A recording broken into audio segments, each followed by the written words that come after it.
The Doctor versus the Master. Who doesn't love their interactions together? Ever since their first on-screen encounter in Terror of the Autons, the show began to sparkle in a way that I believe has not been replicated before or since. Delgado went on to star in 8 more stories, but unfortunately, in 1973, tragedy struck and he was killed in a car accident. Eventually, he was replaced by Peter Pratt in The Deadly Assassin, and there was a string of incarnations of the Master.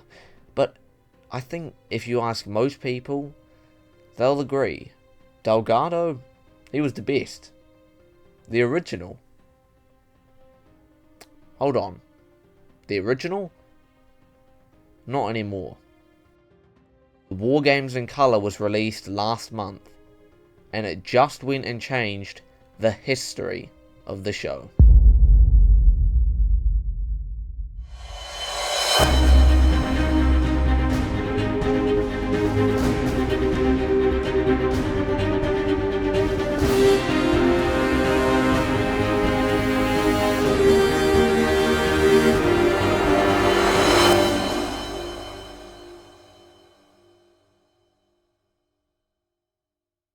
Hello everyone, welcome to the first installment in the Doctor Who Mysteries series.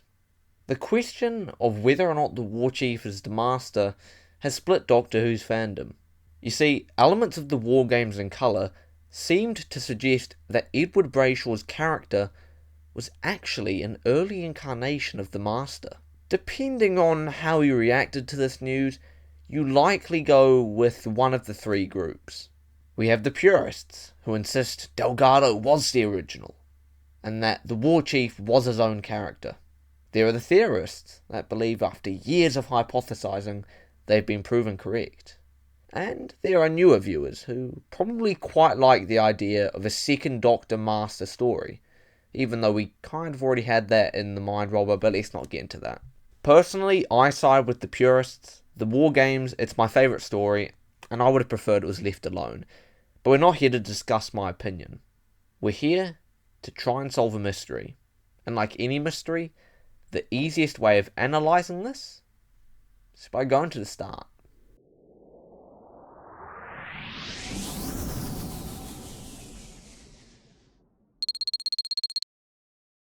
Our story starts on the 19th of April 1969. This marked the beginning of a 10-part epic titled The War Games. The writers? Malcolm Hulke and Terence Dicks, both of whom will be crucial later on.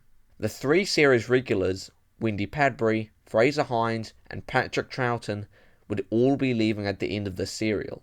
With the introduction of the Time Lords, as well as the Second Doctor's regeneration, this is one of the most important Doctor Who stories of all time. The War Chief comes into events during Part 3. He immediately has an air of intrigue, much like Edward Brayshaw's previous Doctor Who character, Leon Colbert in The Reign of Terror. By the way, if you think he's also the Master because he was played by the same actor, then get off. We don't want you here. Only joking.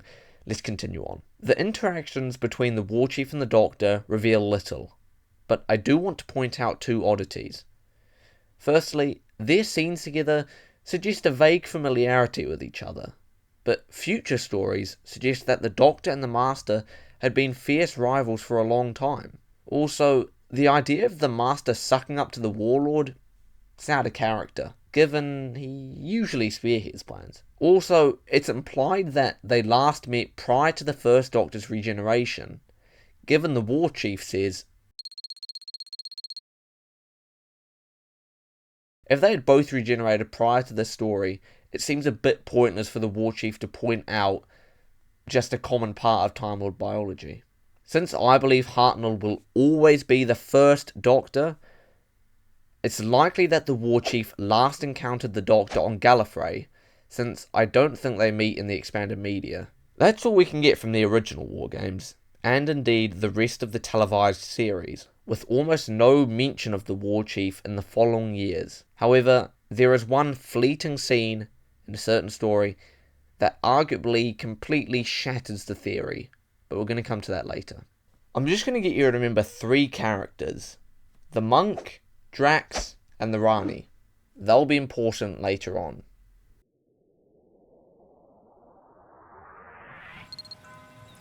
The first piece of evidence came 5 years later in 1974. You see, Target Books had just released Doctor Who and the Doomsday Weapon. We'll come to that in a moment. Firstly, we should understand what the Target releases were.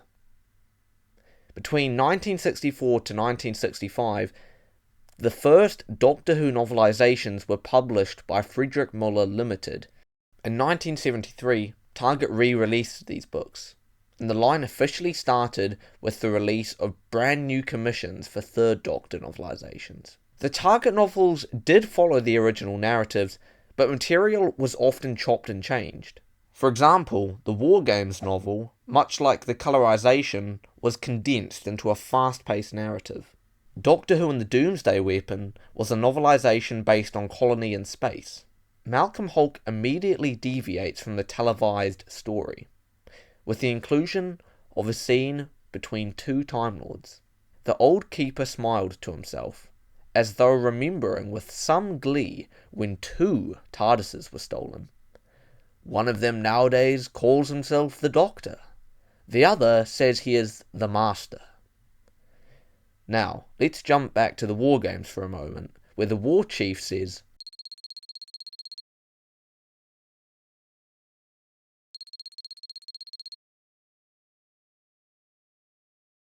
remember, Malcolm Hulke co-wrote the War Games, and Doctor Who and the Doomsday Weapon does seem to be making an attempt at linking the War Chief and the Master.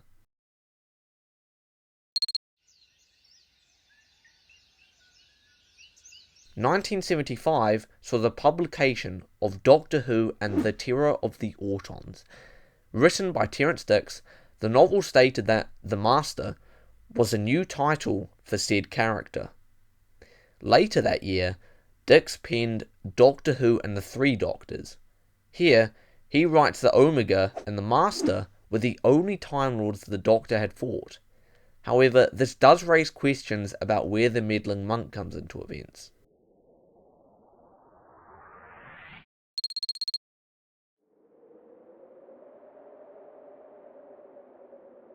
Finally, the War Games novelisation in 1979 reasserted that the War Chief and the Doctor were the only travellers with stolen TARDISes. Another rogue Time Lord, Drax, had been introduced previously that year in the Armageddon Factor, which raises further questions. And while the Rani was introduced to Doctor Who in the mid-80s, the evidence begins to lose credibility. Based on these fragments of lore introduced in the Target novels throughout the 70s, it seems Dicks and Hulke were trying to push the notion that the War Chief was the Master, right? Well, I'm on the fence, but let me know what you think in the comments.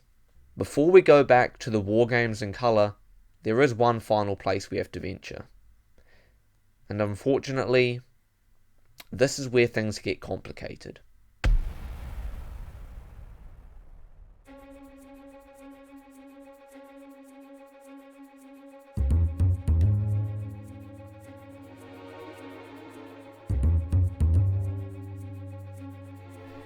Ah yes, the convoluted realm of audios, novels, comics, games.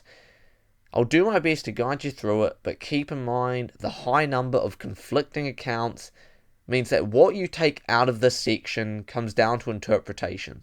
I also want to quickly say that I don't own all of these pieces of expanded media. Some of the evidence I'm taking is based on what I've seen online, so you might have to correct me in the comments, but this should be pretty good.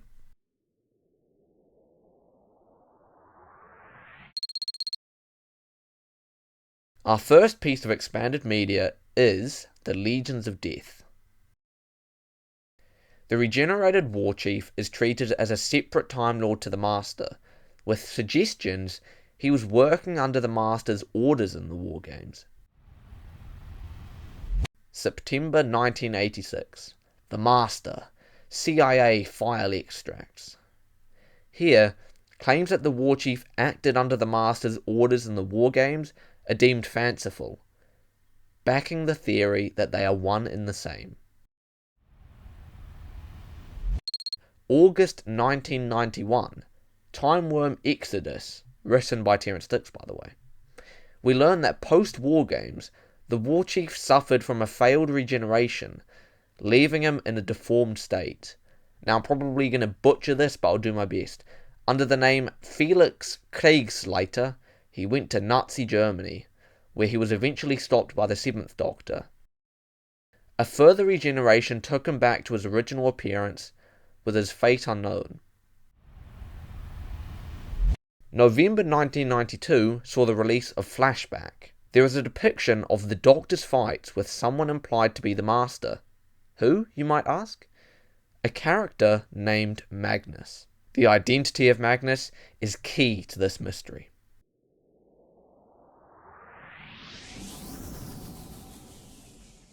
July 1994, Goth Opera is released. We learn of the Doctor's fellow students in the Time Lord Academy. There's Mortimus, who we know as the meddling monk, the Rani, and finally, none other than Magnus. Now, it's logical to assume that Magnus is therefore the Master, especially with new evidence the following year.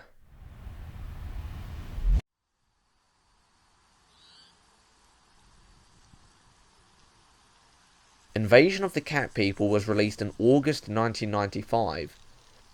In this, the second Doctor talks of a friend called Magnus from the Time Lord Academy, who wasted away his regenerations, despite the Doctor telling him not to. Given the state of the Master and the Deadly Assassin and the Keeper of Traken, this seemingly further corroborates the idea that the Master has to be Magnus. And at this point, you're going to be asking, why the hell are you mentioning Magnus? We're talking about the War Chief and the Master. We'll just stay for a little bit longer and listen to the next 2 bits of expanded media.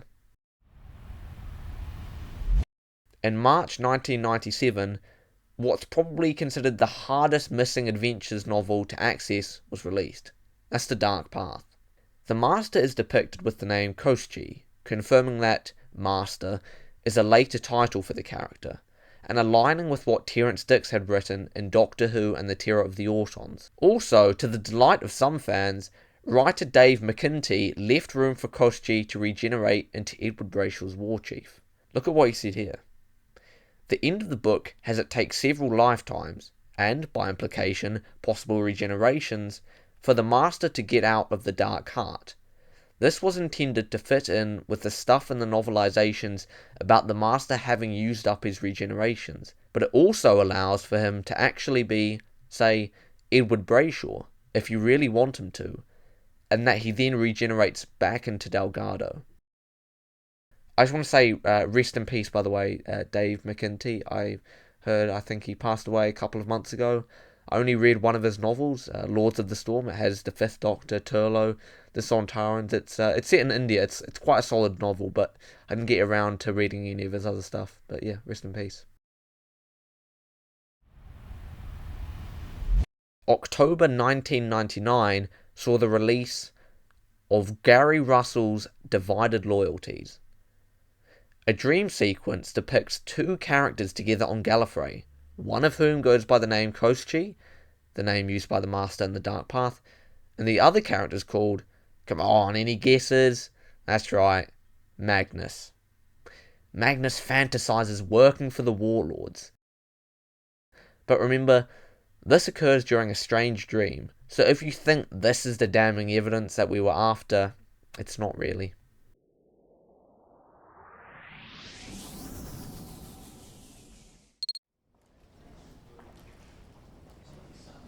We then jump nearly 20 years. In a brief history of the Time Lords, the War Chief is treated separately to the Master.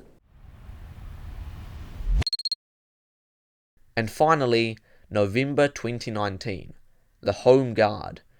Writer Simon Guerrier, I've probably butchered that again, I'm sorry, suggests that his story was a soft lead-in to the War Games, further supporting the theory that the 2 characters are the same.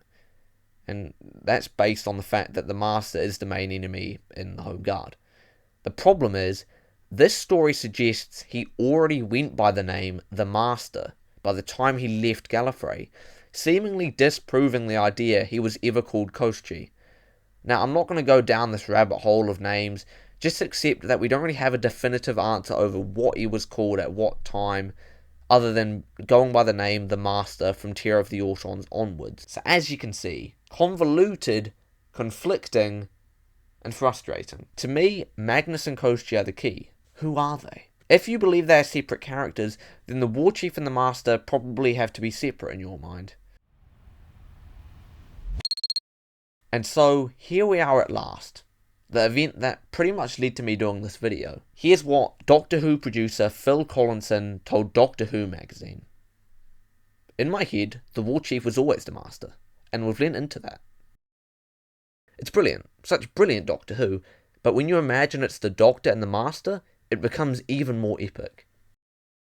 Aside from the music, the colorization also features a brief sound of regeneration energy as the War Chief's body is taken away. This could be considered a soft lead into Time Worm Exodus, but realistically it was just an attempt to try and link the Master and the War Chief once again.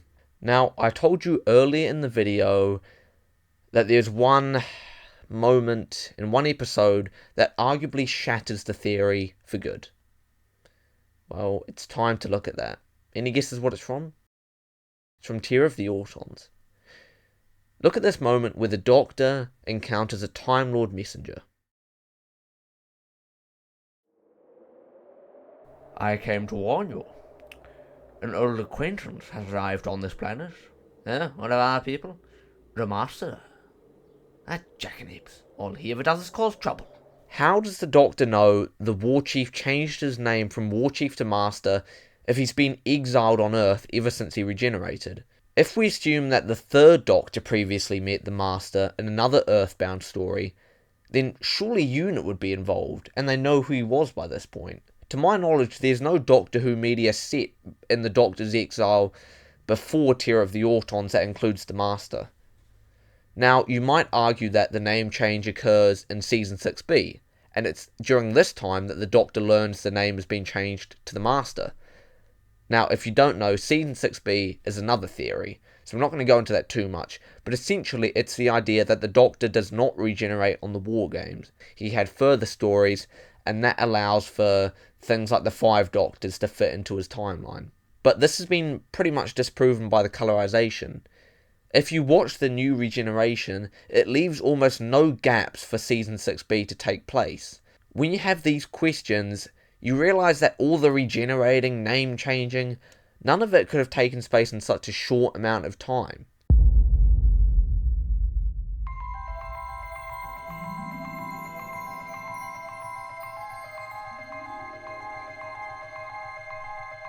With all of this information in front of us, I'm left to answer 2 questions. Is the War Chief the Master? And is this a Doctor Who mystery solved? There is no actual evidence that the two are the same.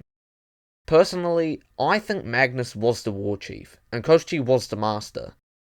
We see the War Chief as his own character many a time in the expanded media, but even ignoring this, the Target books gave us mostly contradictory information. Hulk's notion that only 2 Time Lords left Gallifrey cannot be true, given the Monk, the Rani, and perhaps Drax are proof of other rogue Time Lords.